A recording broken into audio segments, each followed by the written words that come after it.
ایک اعتراض یہ بھی کیا جاتا ہے کہ 1950s کے اشرے میں ڈی این اے کا اسٹرکچر دریافت ہوا ہے جس میں ساری جینیٹک انفارمیشن پوشیدہ ہے. یہیں سے نظریہ ارتقاء میں ایک شدید بحران کا آغاز ہوتا ہے، کیونکہ اتنے مختصر ڈی این اے میں بے تحاشا معلومات کا ذخیرہ کسی طرح سے بھی ایک اتفاقی واقعہ کی مدد سے نہیں ہو سکتا، اور اس کے لیے ایک کریٹر یا انٹیلیجنٹ ڈیزائن ہی اس کی وجہ ہو سکتی ہے.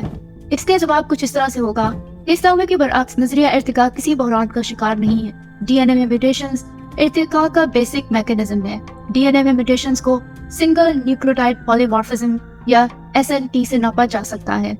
ایس این پی یا سنگل نیوکلیوٹائڈ پالی مارفزم جانوروں کے ڈی این اے کے ایک حصے میں ایک نیوکلیوٹائڈ ڈی این اے کی ایک زنجیر کی ایک کڑی کے فرق کو کہا جاتا ہے. یہ مختصر عرصہ نہیں ہے، یہ عرصہ 4 ارب سال پر محیط ہے. زمین پر زندگی کا آغاز اب سے 4 ارب سال پہلے ہوا. اس وقت سے اب تک ڈی این اے میں میوٹیشنز کا عمل جاری ہے، اور ساتھ ہی ساتھ نیچرل سلیکشن یعنی کہ فطری چناؤ کی وجہ سے ان میوٹیشن کا چناؤ بھی جاری ہے، جو جانداروں کے لیے فائدہ مند ہے.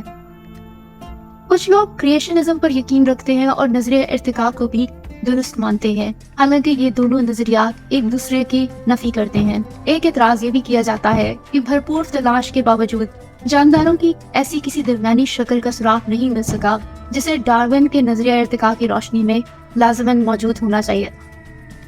اس کا جواب یہ ہے کہ اب تک دنیا میں لاکھوں فاسلز مل چکی ہیں. ایک اعتراض یہ بھی کیا جاتا ہے کہ نظریہ ارتقاء پر یقین کو قائم دائم رکھنے کی کوششوں کے باوجود یہ ہلکے ایک بند گلی میں پہنچ جاتے ہیں.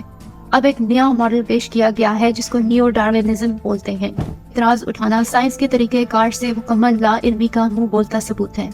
سائنس کا طریقہ کار ہی یہ ہے کہ جیسے جیسے نئے حقائق دستیاب ہوتے ہیں ویسے ویسے نظریات میں تبدیلی آتی جاتی ہے. اگر ایسا نہ ہو تو سائنس میں ترقی ممکن نہیں ہے. ڈارون نے جو نظریات پیش کیے تھے ان میں سے بہت سے درست ثابت ہوئے، لیکن اس کے کچھ نظریات غلط بھی تھے. مثال کے طور پہ ڈارون کے زمانے میں جینیٹکس کا علم ایجاد نہیں ہوا تھا، لہٰذا لوگوں کو یہ معلوم نہیں تھا کہ ماں باپ کی خصوصیات بچوں میں کیسے منتقل ہوتی ہیں. ڈارون نے یہ فرض کیا تھا کہ ماں باپ زندگی بھر کے تجربات سے جو کچھ سیکھتے ہیں وہ آموزش بچوں میں بھی منتقل ہو جاتی ہے. آج جینیٹکس کی علم کی بدولت ہم جانتے ہیں کہ یہ مفروضہ درست نہیں ہے، چنانچہ یہ مفروضہ جدید ارتقاء یا نیو ڈاروینزم کے نظریے میں شامل نہیں تھی. امید ہے آپ کو میری یہ ویڈیوز پسند آئی ہوں گی. اگر آپ کے ذہن میں مزید سوالات ہیں تو پلیز مجھے میسج کر سکتے ہیں madhiyatalks@gmail.com پر، یا کامنٹ سیکشن میں مجھے اپنی رائے سے آگاہ کر سکتے ہیں. میرے چینل کو سبسکرائب کریں. اگر آپ کو میری باتیں پسند آئیں تو میری ویڈیوز کو لائک اور شیئر کریں. اپنا بہت سارا خیال رکھیے.